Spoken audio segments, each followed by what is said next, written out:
All righty, today we're reading references in As Bill Sees It related to love.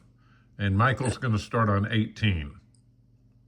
Okay, page 18, companion and partner. Dr. Bob was my constant companion and partner in the great AA adventure. As the physician and great human being that he was, he chose work with others as his prime AA vocation and achieved a record which, in quantity and in quality, none will ever surpass. Assisted by the incomparable Sister Ignatia at St. Thomas Hospital in Akron, he, without charge, medically treated and spiritually infused 5,000 sufferers. In all the stress and strain of AA's pioneering time, no hard word ever passed between us. For this, hard word ever passed between us. For this, I can thankfully say that credit was all his. I took my leave of Dr. Bob knowing that he was to undergo a serious operation. The old broad smile was on his face, and he said almost jokingly, "Remember, Bill, let's not louse this thing up. Let's keep it simple." I turned away, unable to say a word. This was the last time I ever saw him. Okay, 23. Worshippers all. We found that we had indeed been worshippers. What a state of mental gooseflesh that used to bring on. Have we not variously worshipped people, sentiments, things, money, and ourselves? And then, with a better motive, have we not worshipfully beheld the sunset, the sea, or a flower? Who of us had not loved something or somebody? Were not these things the tissue out of which our lives were constructed? Did not these feelings, after all, determine the course of our existence? It was impossible to say we had no capacity for faith or love or worship. In one form or another, we have been living by faith and little else. Okay, 27, daily reprieve. We are not cured of alcoholism. What we really have is a daily reprieve contingent on the maintenance of our spiritual condition. We of AA obey spiritual principles. At first, because we must, then because we ought to, and ultimately because we love the kind of life such obedience brings. Great suffering and great love are AA's disciplinarians. We need no others. 37. A full and thankful heart. One exercise that I practice is to try for a full inventory of my blessings and then for a right acceptance of the many gifts that are mine, both temporal and spiritual. Here I try to achieve a state of joyful gratitude. When such a brand of gratitude is repeatedly affirmed and pondered, it can finally displace the natural tendency to congratulate myself on whatever progress I have been able to make in some areas of living. I try hard to hold fast to the truth that a full and thankful heart cannot entertain great conceits. Then, brimming with gratitude, one's heartbeat must surely result in outgoing love, the finest emotion that we can ever know. Page 53, loners, but not alone. What can be said of many AA members who, for a variety of reasons, cannot have a family life? At first, many of these feel lonely, hurt, and left out as they witness so much domestic happiness about them. If they cannot have this kind of happiness, can AA offer them satisfactions of similar worth and durability? Yes. Whenever they try hard to seek out these satisfactions, surrounded by so many AA friends, the so-called loners tell us that they no longer feel alone. In partnership with others, women and men, they can devote themselves to any number of ideas, people, and constructive projects. They can participate in enterprises which would be denied to family men and women. we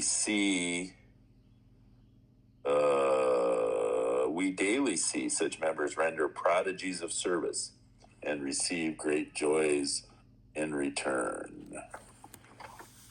90. To watch loneliness vanish. Almost without exception, alcoholics are tortured by loneliness. Even before our drinking got bad and people began to cut us off, nearly all of us suffered the feeling that we didn't quite belong. Either we were shy and dared not draw near to others, or we were noisy good fellows constantly craving attention and companionship, but rarely getting it. There was always that mysterious barrier we could neither surmount nor understand. That's one reason we loved alcohol too well. But even Bacchus betrayed us. We were finally struck down and left in terrified isolation. Life takes on new meaning in AA. To watch people recover, to see them help others, to watch loneliness vanish, to see a fellowship grow up about you, to have a host of friends. This is an experience not to be missed. Okay, page 144, blind trust. Most surely there can be no trust where there is no love, nor can there be real love where distrust holds its malign sway. But does trust require that we be blind to other people's motives or, indeed, to our own? Not at all. This would be folly. Most certainly, we should assess the capacity for harm as well as the capacity for good in every person that we would trust. Such a private inventory can reveal the degree of confidence we should extend in any given situation. However, this inventory needs to be taken in a spirit of understanding and love. Nothing can so much bias our judgment as the negative emotions of suspicion, jealousy, or anger. Having vested our confidence in another person, we ought to let him know of our full support. Because of this, more often than not, he will respond magnificently and far beyond our first expectations. 172. This matter of honesty. Only God can fully know what absolute honesty is. Therefore, each of us has to conceive what this great ideal may be to the best of our ability. Fallible as we are and will be in this life, it would be presumption to suppose that we could ever really achieve absolute honesty. The best we can do is strive for a better quality of honesty. Sometimes we need to place love ahead of indiscriminate factual honesty. We cannot, under the guise of perfect honesty, cruelly and unnecessarily hurt others. Always one must ask, what is the best and most loving thing I can do? Okay, 203, true tolerance. Gradually, we began to be able to accept the other fellow's sins, as well as his virtues. We coined the potent and meaningful expression, let us always love the best in others and never fear their worst. Finally, we begin to see that all people, including ourselves, are to some extent emotionally ill as well as frequently wrong.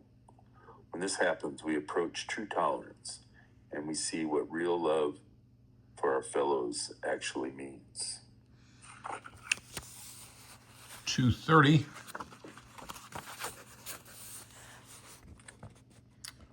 Love everybody. Not many people can truly assert that they love everybody. Most of us must admit that we have loved but a few, that we have been quite indifferent to many. As for the remainder, well, we have really disliked or hated them. We AAs find that we need something much better than this in order to keep our balance. The idea that we can possessively that we can be possessively loving of a few, can ignore the many, and can continue to fear or hate anybody at all has to be abandoned, if only a little at a time. We can try to stop making unreasonable demands upon those we love. We can show kindness where we had formerly shown none. With those we dislike, we can at least begin to practice justice and courtesy, perhaps going out of our way at times to understand and help them. Okay, 273, compelling love. The life of each AA and of each group is built around our 12 steps and 12 traditions. We know that the penalty for extensive disobedience to these principles is death for the individual and dissolution for the group. But an even greater force for AA's unity is our compelling love for our fellow members and for our principles. You might think that people at AA's headquarters in New York would surely have to have some personal authority, but long ago, trustees and secretaries alike found that they could do no more than make very mild suggestions to the AA groups. They even had to coin a couple of sentences which still go into half the letters they write. Of course, you are at perfect liberty to handle this matter any way you please, but the majority experience in AA does seem to suggest AA World Headquarters is not a giver of orders, but it is instead our largest transmitter of the lessons of experience. 294,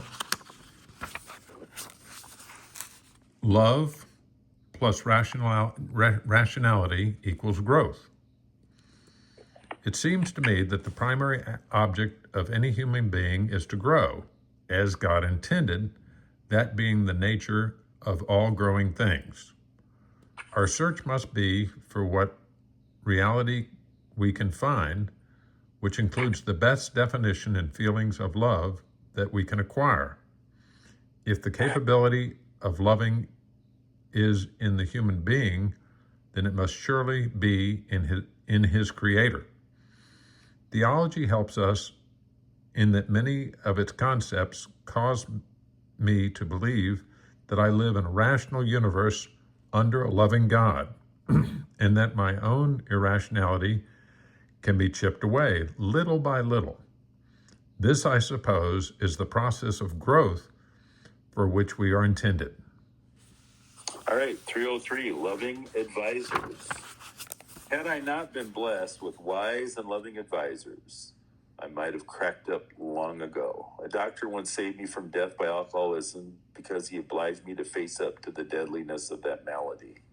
Another doctor, psychiatrist, later on helped me save my sanity because he led me to ferret out some of my deep-lying defects. From a clergyman, I acquired the truthful principles by which we AAs now try to live. But these precious friends did far more than supply me with their professional skills. I learned that I could go to them with any problem, whatever. Their wisdom, their integrity were mine for the asking. Many of my dearest AA friends have stood with me in exactly this same relation. Oftentimes, they could help where others could not, simply because they were AAs. Oh,